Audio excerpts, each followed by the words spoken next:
and welcome to the Keys to Therapy. Today's episode is all about how much do you need to prep for your next session. So a lot of times therapists, especially newer therapists, are super ready to prep everything, read everything, be completely researched, ready to go for all of their sessions. And while that's not a bad thing, I think sometimes people can over prepare. So if you spend a lot of your time worrying about how to prep for all of your sessions, then you may not be following your natural skill set as well. So for example, I know of some people that I can think of in the past that I've worked with who or worked for or whatever, who were very much like maybe like very CBT based, where like, I'm going to have all my homework. I'm going to have all these handouts ready for us to talk about. I'm going to be, give them this homework. We're going to talk about this thing. And if you're leading that heavily, it can be tough because you're going to be really thrown off when the client comes in because of a crisis, or that bothered them last session, but they really need to talk about this other thing this session. You're going to be stumped because you've spent so much mental time preparing for a specific path, and that might throw you off your game a little bit.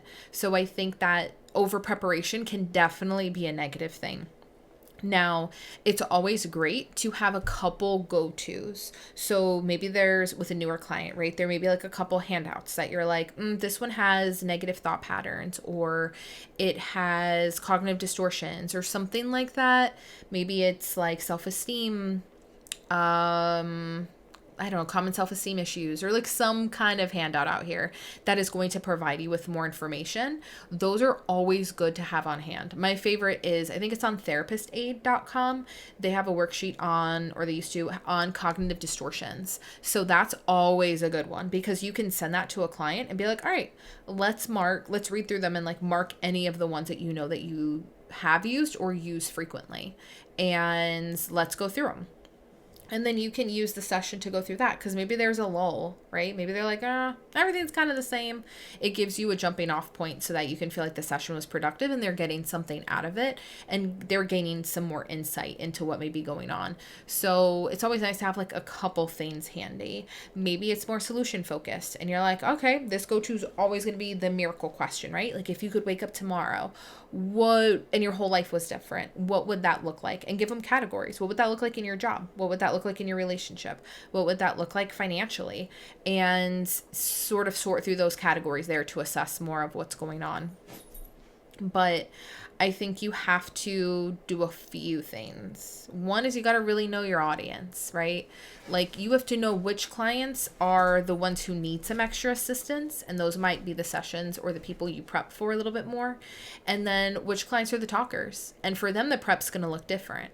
It's going to be you thinking ahead of time and going, okay, this person's constantly reading me messages. They're constantly going over every single fact from the stories that they're telling me instead of actually processing the emotions. So I'm going to make it a point today to make sure that everything that they tell me, I'm like, pause. How did you actually feel about that? What were your takeaways from that situation? Things like that you're going to ask them to kind of prompt them to go a little bit deeper. But that may be, in my opinion, that's the extent to prep for. So with the ones who aren't as talkative or the ones who they're newer to you, have something that's going to be really insightful, handy. Like I said, some sort of handout, some questions you've prepared that you're like, oh, we didn't talk about this at the intake, or I noticed this last time. Have just like a couple things in your mind that you know you want to address with that person. And with the people who are heavier talkers, make sure that the prep for you is going to be kind of to check yourself and be like, they've been talking for 10 minutes straight and I haven't heard one word about how they feel, but I know every detail about what everybody else said and did. Those may be the people you have to ground and be like, hold on. I didn't hear anything about you in all of that. I've heard what's happened to you, but I have no idea how that affected you, how you truly felt about it. Just none of the actual emotions behind it. So I'm going to need you to dig a little deeper. And that's what you do. So I would say that would be the extent of the prep. And now, the only circumstances that may be very different, like the prep side might be very different, is if you were doing some sort of protocol therapy. So say you're doing EMDR, right? You're going to want to have your manual handy and understand like which stage you're in or which exercises you're going to go over with them that day to make sure that they walk out the door with either the timeline of what's happened to them or what like what exercises you're going to be using, like containment or something like that, or container. Like, what are the things you're going to actually be doing with them today? Or if you got to this point in their processing last time, what is the next part that you're going to process today? Those would be the things to prep for. If you are doing brain spotting, which I love, then you're going to want to make sure your wand is handy. Maybe you've got something to write with if you're doing like their SUDs, like their subjective units of distress. And you're like, hey, so you are seeming very stressed. What are you at right now? So, or if you see them stopping or whatever else, being able to be like, okay, where are you at? And so same with EMDR, we're going to want to be able to write that down. And I'm sure with a couple other types of therapies too, but those would be the ones that you may want to prep a little bit more for. So one thing I think everybody should do is read your last note. So that way you can refresh yourself on what you talked to with that client. Maybe you put in there what homework you gave them, if anything. Or I've had clients who at the very end will say something like, oh my gosh, remind me next time to tell you about this person or this situation or this thing that happened or this thing that's coming up, right? So in the last sentence of my note, I'll write, client wants to discuss blah, blah, blah next session. So when the next session comes and it's been a week, it's been 2 weeks, it's been a month, depending on the frequency you see that person, I'm able to be like, oh my God, yeah, they wanted to talk about this specific thing. And that's where I start. Like, hey, before we get into what's happened the last couple weeks, you mentioned wanting to discuss this thing. Do you want to start with that? Or do you want to go back to what's gone on in the last week or two?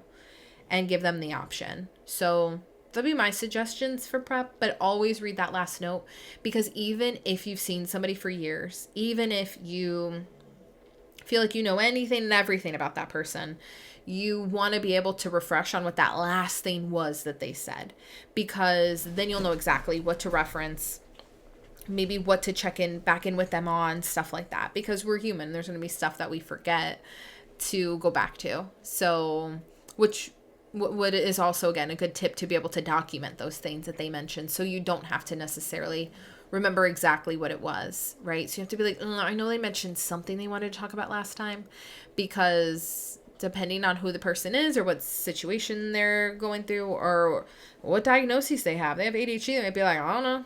I don't remember what I wanted to bring up this time. And then you're like, oh, okay. So I always put that in the note when I'm, typing that up or dictating it in the app, the Simple Practice app I use. So yeah, don't over prep is pretty much what it comes down to. I wanted today to be kind of like a quick short episode because I've seen a couple people lately, especially because a lot of new therapists are coming through since graduation was like a month or two ago. And so people are starting to work and they're starting to be really out here on their own. And I think that even some therapists in new settings who've been around a while, there's this tendency to want to like really prove yourself. And I think over prepping can actually do more damage than under prepping.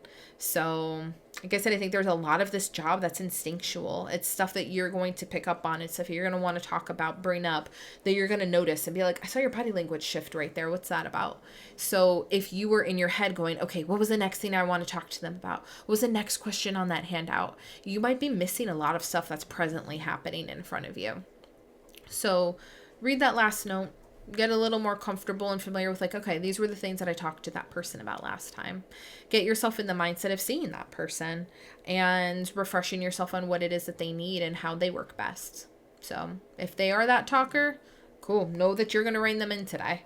If they are that more quiet client, then know that they're going to need a little bit more help and guidance. So you might want to have a couple handouts or questions prepped and ready to go depending on what they have going on that day. But just try not to over prep. I think that that's definitely going to put you in a deficit to hone those natural skills. So, and that's what you definitely should be doing at this point in your career. And if you ever feel stumped, that's okay to admit that too. So if you're like, well, I know that we have talked about some things in the past and a lot of stuff seems resolved, tell them, I'm not sure where you want to go from here. So what is it that you want to talk about today? Or what feels like we need to revisit, or what's something maybe that you haven't shared that's come up recently that you think is worth talking about? Stuff like that. You can just kind of put out those phrases and things, but tell them. So something else you could do, because this is also okay, it's not cheating, is if you're like, I'm feeling like we're kind of hitting a wall right now. Let me look really quick back at our first session where we set treatment goals. And let's see if some of those still sound relevant to right now. And let's see if there's some that kind of need some more work, or if there's some that we could say you've met. And then just go back in their chart and read those with them. And no one's going to get upset about that. They're going to be like, oh, I said that 5 months ago. Like, some of them might not even remember. Or they might be like, oh gosh, yeah, that was a goal and I kind of forgot about that because of all the other stuff I have going on. So it can be really helpful for you too. So I think it's okay to do any of those things. It's not cheating. If anything, it's great that you're documenting so well that you can go back to that. And it helps them remember what their words were and their initial thoughts when they started this too. So that's perfect. And if you find yourself having a difficult time with prepping, like you're feeling that need to over prep, discuss that in supervision. Ask your supervisor how they have prepped for sessions, if they have any tips. But I would say overall, I think most people, especially as time goes on, you prep less and less for sessions.